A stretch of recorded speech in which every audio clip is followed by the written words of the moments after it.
Depuis bientôt 1 an, Ulysse et ses compagnons séjournent sur l'île de Circé.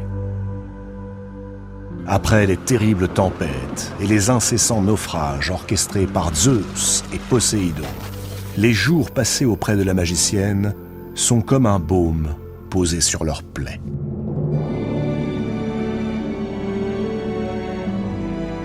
C'est le temps des festins et des fêtes, des viandes à foison et du vin qui apaise. Ulysse et ses hommes oublient peu à peu leurs tristes aventures et retrouvent le même cœur qui, jadis, leur avait fait quitter leur sol natal, la rocheuse Ithaque. Au bout d'1 année, quand revient le printemps, Euryloque et Polythèse, au nom de tous les hommes, apostrophent leur chef. Il n'est plus temps de partager chaque nuit la couche de la magicienne aux belles boucles. Il faut rentrer. Leur destin est de retrouver la maison de leur père. Et pour Ulysse, la belle Pénélope, son fils Télémaque, et, si les dieux lui ont prêté longue vie, son père, Laërte.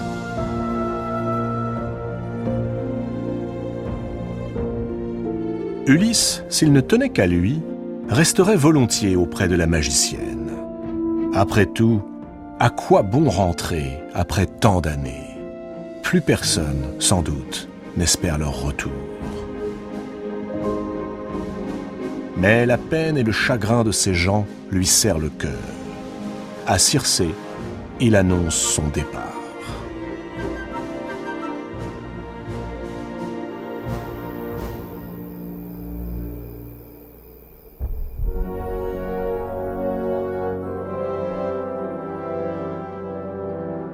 La magicienne savait que ce jour viendrait. Elle avait promis à Ulysse, le soir de leur première rencontre, de le libérer, lui et les siens. Elle tiendra donc parole. Mais il reste un obstacle de taille. Les Grecs sont perdus. Avant d'échouer sur l'île de Circé, ils erraient sur les mers. Aujourd'hui, ils n'ont aucune idée du cap qu'il leur faut suivre pour retrouver Ithaque. Circé fixe alors Ulysse. Croit-il qu'abandonner la fille du soleil, une déesse au pouvoir de magicienne, le conduira droit chez lui? Non, hélas. Circé lui dit alors ce qu'elle sait de son avenir. Peu de choses à vrai dire, car même les dieux ignorent ce que le destin, cette instance supérieure, réserve aux mortels comme aux éternels. Mais le destin d'Ulysse, s'il quitte cette île, n'est pas de se rendre à Ithaque.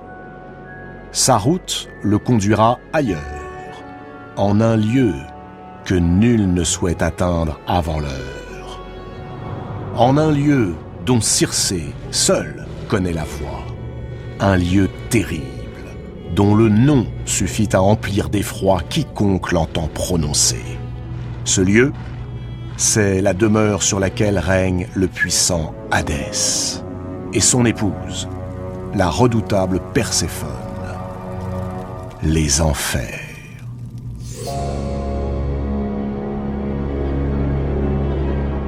Ulysse vacille. Les enfers. Nul ne peut en revenir. C'est la maison des morts, des âmes errantes, des ombres des défunts, de ceux que la vie a quittés à jamais. Son heure a-t-elle sonné? Non, répond Circé. Elle lui raconte qu'un oracle, jadis, lui avait annoncé la venue d'Ulysse chez elle et son départ un jour pour son île natale.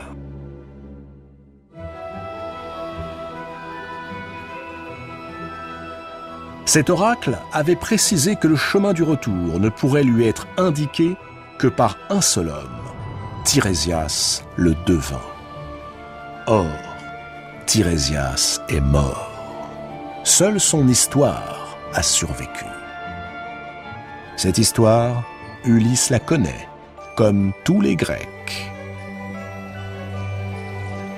Tirésias n'était encore qu'un tout jeune homme, lorsque, il y a bien longtemps, ses pas l'amenèrent sur le mont Cithéron, en Arcadie. Au cours d'une promenade, il vit 2 serpents enlacés, 2 serpents en train de s'accoupler. Fût-ce pour jouer ou par insouciance, Tirésias frappa les serpents d'un grand coup de son bâton. La femelle mourut aussitôt. Mais à ce moment précis, Tirésias sentit son corps se transformer. Effrayé, il assista à sa propre métamorphose. De beau jeune homme, il devint une femme, une très belle jeune femme. Et une très belle jeune femme à l'appétit sexuel insatiable, au point qu'il vendit ses charmes dans toute la Grèce et devint la prostituée la plus célèbre de tout le pays. 7 ans plus tard, la belle Tirésias trouva à nouveau sur son chemin 2 serpents accouplés. Et à nouveau, elle s'attaqua à eux. Cette fois-ci, c'est le mâle qui fut tué. Aussitôt, Tirésias retrouva son apparence première, redevint un homme. Mais la vie de Tirésias se compliqua le jour où il fut convoqué par les dieux.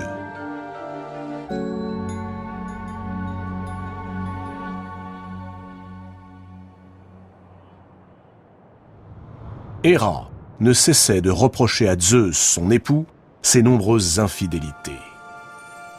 Le dieu des dieux n'a jamais nié, et chacun sait de quels exploits il s'est rendu capable. Chacun sait quel glorieux enfant il offrit à de belles mortelles de par le monde. Ce jour-là, Zeus ne nie pas, non, mais il se défend en affirmant à Héra que lorsqu'elle partage son lit, c'est elle qui reçoit la meilleure part, car il est évident, affirme-t-il, que dans l'acte sexuel, la femme prend bien plus de plaisir que l'homme. Héra s'emporte. Elle récuse les affirmations de Zeus. C'est exactement le contraire. C'est l'homme qui prend davantage de plaisir que la femme. Le désaccord, porté par la colère d'Héra, devient vite une querelle. Pour la trancher, Zeus et Héra décident de demander son avis à la seule créature qui, tour à tour, a vécu dans la peau d'un homme et d'une femme, Tirésias.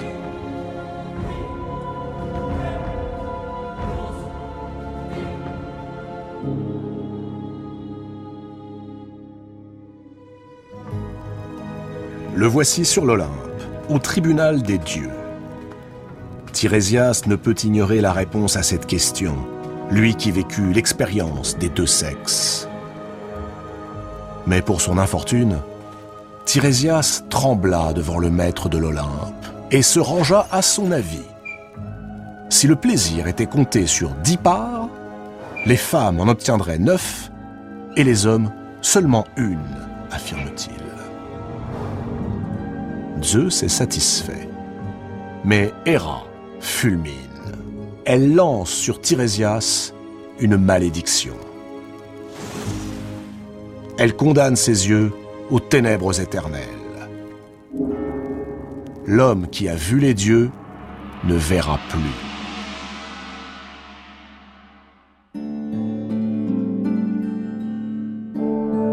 Zeus, coutumier des colères de son épouse, n'ose s'y opposer. Mais il estime injuste que Tirésias paye d'un prix si fort la fureur d'Héra.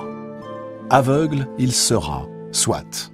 Mais le dieu des dieux lui accorde le don de divination et une vie qui se prolongera sur 7 générations. Ainsi, Tirésias, le devin aveugle, arpenta la Grèce.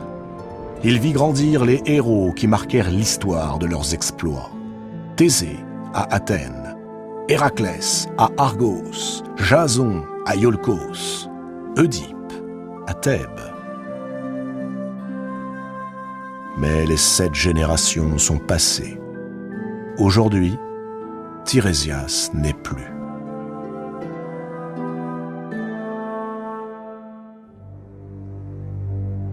Circé confirme. Le devin aveugle réside en effet chez Hadès, dans l'illustre nation des morts. C'est là qu'Ulysse doit se rendre afin de le consulter. Seul Tirésias saura lui indiquer la route qui mène à Ithaque. Car Hadès et son épouse Perséphone ont laissé à Tirésias et à lui seul la sagesse et le don de divination. Les autres défunts ne sont qu'un vol d'ombre dont il faudra se méfier.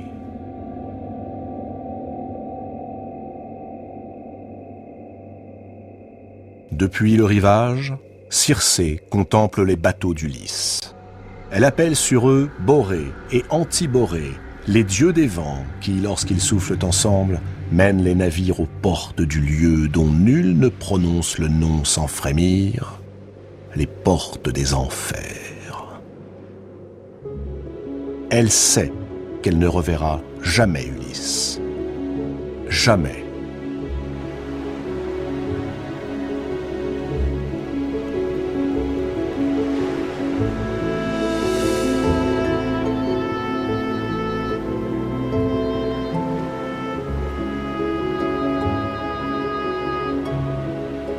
Les voici tout proches du lieu indiqué par Circé.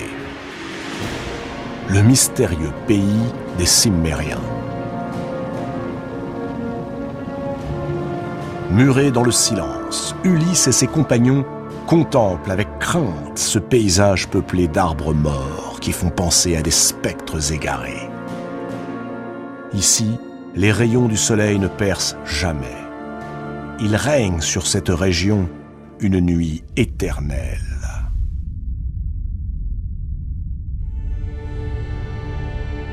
L'effroi se lit sur les visages, un effroi qu'aucun d'entre eux n'a jamais éprouvé, même au plus fort des combats face à l'ennemi troyen. Les navires remontent le fleuve Océan, le plus grand de tous les fleuves, celui qui donne naissance à tous les cours d'eau sur terre, et prend naissance dans les profondeurs cachées de Gaïa, la terre-mère.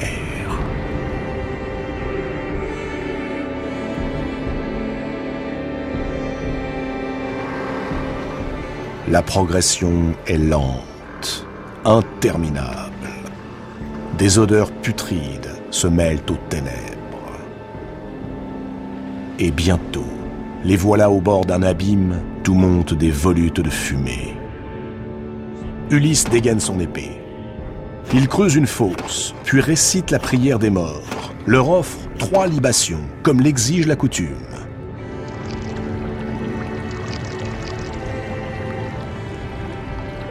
Il appelle Tirésias et lui promet qu'aussitôt rentré chez lui dans la lointaine Ithaque, il lui sacrifiera le plus beau bélier de son troupeau.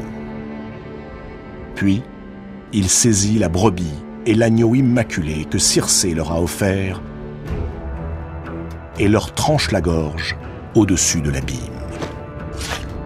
Le sang s'écoule jusque dans les entrailles de la terre. Et un chant lugubre s'élève, porté par des fumerolles au relent de soufre et de pourriture.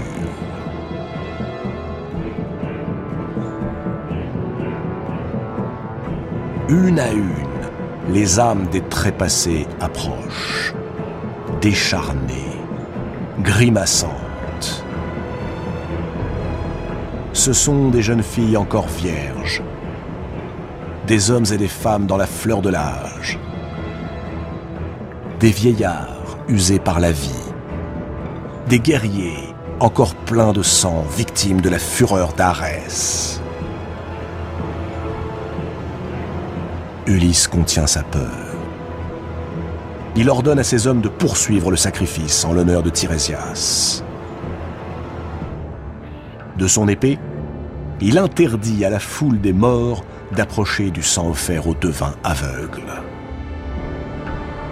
Mais le peuple des morts, lentement, encercle les imprudents marins. il vient boire le sang noir du sacrifice qui lui rendra, pour quelques instants, la vigueur du souvenir.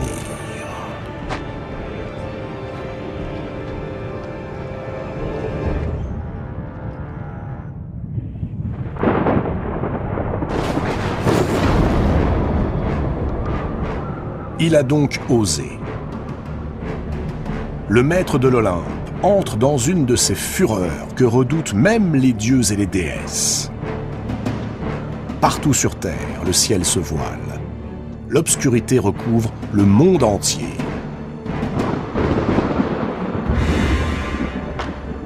Zeus s'emporte.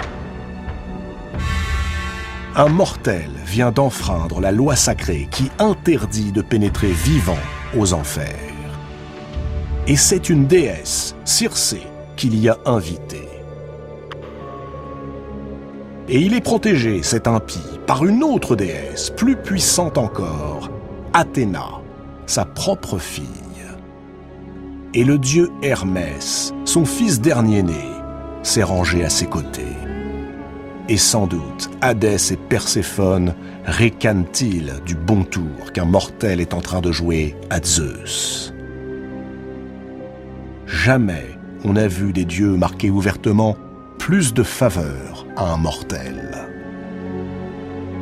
Or, ce mortel, Ulysse, est désormais convaincu que les dieux ne sont rien, que les dieux ont abandonné les hommes, et qu'en retour, les hommes ne doivent plus rien attendre d'eux.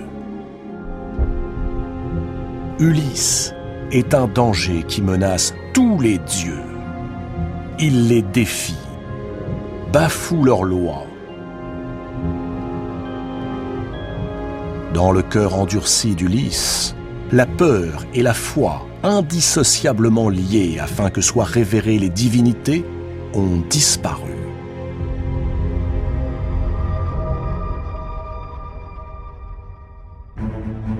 C'est le règne des dieux de l'Olympe qu'Ulysse remet en cause en se rendant aux enfers pour y consulter non pas un dieu, mais un homme auquel les divinités ont jadis accordé le don de lire l'avenir. Athéna ne craint pas la colère de son père. Elle lui fait valoir que la traversée des enfers est une épreuve, une de celles, nombreuses, qu'Ulysse doit endurer à la demande même de Zeus. Comme à son habitude, dit-elle, Zeus n'a pas voulu trancher le différend qui oppose Athéna à Poséidon autour du cas d'Ulysse. Il a accepté, comme toujours, un compromis. Face à Poséidon qui veut ardemment la mort d'Ulysse et devant Athéna qui souhaite sa survie, il a préféré choisir un entre deux. Ulysse, a-t-il déclaré, ne mourra pas, mais subira les peines que nul homme jamais n'a supportées. Laissons Ulysse poursuivre sa route, insiste Athéna. Peut-être est-ce là le meilleur moyen de ramener Ulysse à la foi de ses pairs. S'il traverse les enfers, lui qui n'est qu'un simple mortel, s'il subit à nouveau le funeste sort que lui réserve la mer, et si Athéna et Hermès peuvent veiller sur lui et lui inspirer de nouvelles ruses pour retrouver son chemin, alors ce n'est pas à un devin aveugle et mort qu'il offrira des sacrifices, mais au Dieu tout-puissant, les Olympiens, qui l'ont tiré du malheur dont il est la victime. Sa foi dans les dieux de l'Olympe renaîtra, plus forte que jamais. Face à la pugnacité de sa fille, Zeus baisse les bras. A-t-il seulement d'autres choix ?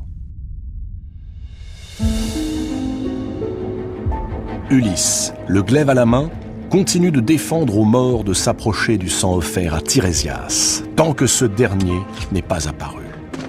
Mais soudain, il se fige. Une silhouette vient de sortir de l'ombre. Ulysse ne peut y croire. Pourtant, c'est bien elle, sa mère, Anticlée.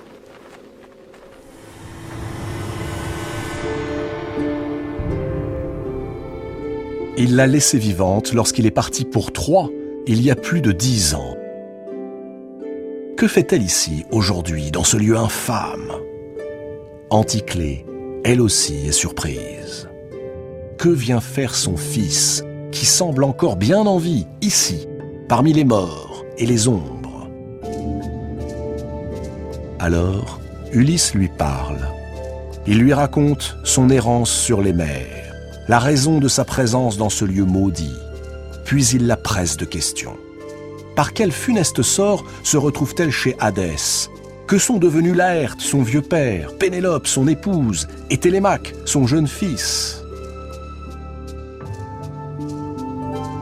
Le chagrin, réplique Anticlée, c'est le chagrin, c'est le regret, c'est le souci, c'est l'absence d'Ulysse qui ont eu raison d'elle.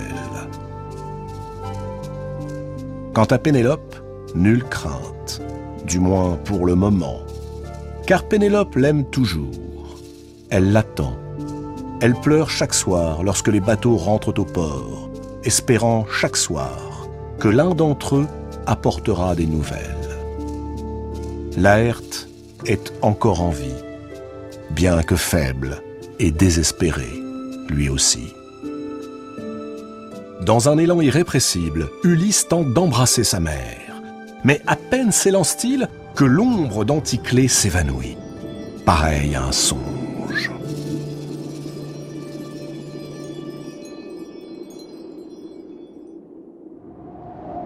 Enfin, l'ombre d'un vieillard apparaît au-dessus des autres, drapé dans un manteau de brume. Tirésias. Le devin aveugle tient à la main un sceptre d'or. Ulysse s'avance, prudent, redoutant que l'ombre, comme celle de sa mère, disparaisse à jamais. Et il interroge le devin. Poséidon, répond Tirésias, ne pardonne pas à Ulysse d'avoir aveuglé son fils, le cyclope Polyphème. Zeus lui-même en conçoit une violente colère. Ulysse s'est attiré leur hostilité. La route qui le ramènera à Ithaque passe par l'archipel des redoutables sirènes, puis par les rochers de Charybde et de Scylla, deux monstres qui dévorent les navires qui les approchent. Cette route, Ulysse peut l'emprunter et en sortir sain et sauf s'il se souvient qu'il est l'homme aux 1000 ruses, l'homme aux multiples stratagèmes. Puis, il abordera sur l'île du Trident. Là, il verra de magnifiques troupeaux paître dans les prés. Ils appartiennent à Hélios, le dieu soleil. En aucun cas, Ulysse ne devra lever la main sur eux, sinon le plus affreux des malheurs l'attend, irrémédiable. Ces hommes mourront les uns après les autres et tous ces navires seront détruits. Si par miracle il en réchappe, il regagnera Ithaque, mais seul. Et une fois chez lui, il sera accablé de nouvelles peines. Ulysse écoute en silence. Il suivra à la lettre les instructions de Tirésias. Mais aux malédictions des dieux, il répond par un haussement d'épaules. Les dieux, depuis la sinistre guerre de Troie, n'ont plus les pouvoirs que lui prête Tirésias. Ils appartiennent à un monde révolu.